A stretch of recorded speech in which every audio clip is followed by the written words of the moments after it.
just 6 years old, the males develop an inflatable nose. They're ready to breed.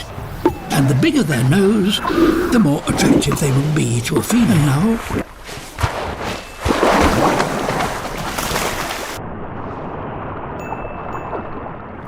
a female has just given birth. That is too long for an impatient youngster to wait around.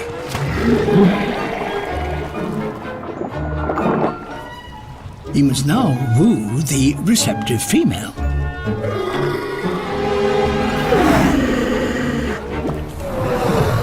He has an expandable sac within his left nostril. What is her verdict?